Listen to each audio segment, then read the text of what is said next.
Thank you, Mr. Chairman, and I welcome our guests today. First, I'd just like to say that our friends in Australia and Britain ought to know that AUKUS enjoys very strong bipartisan support here in Congress. In fact, I can't think of a single member of Congress, whether they be Republican or Democrat, that doesn't support AUKUS, and at least the objectives of AUKUS. I think the question before the President and Congress right now is how to implement AUKUS quickly, also effectively, for everybody that's concerned.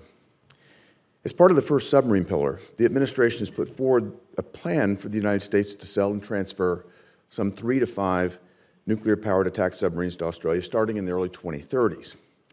But the administration still hasn't put forward a credible long-term plan to ensure that our Navy can meet its requirement to have 66 attack subs in a reasonable time frame.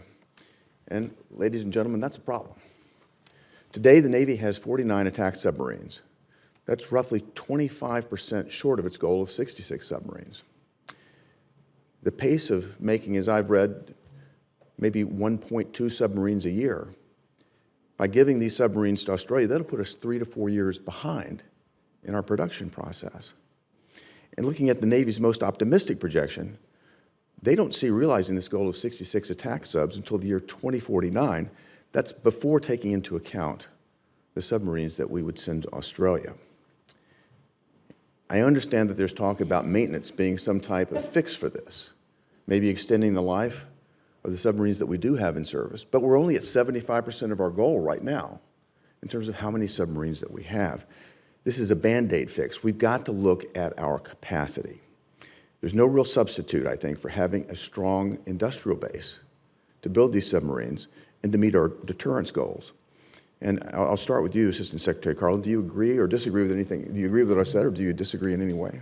Senator, I really appreciate the points you made on the strategic importance of AUKUS, but also on the importance of our undersea capability. It is an unparalleled comparative advantage, and it is absolutely a priority. The National Defense Strategy underscores this as well.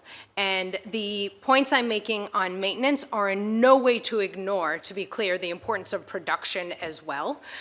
It's just that we are all working through Congress's really important support and through the administration's prioritization to build up an industrial base that, frankly, was not as strong as I think anyone would like it to be. Speaking to that cooperation between the administration and Congress, I look forward to the President working with Congress to make the necessary hard choices and work through regular order to get this done. So we are prioritizing resources rather than coming to some sort of emergency situation. We need to do that in a way, we need to implement this in a way that AUKUS works to make both America first interest and our allies' interest first as well when it comes to nuclear-powered submarines.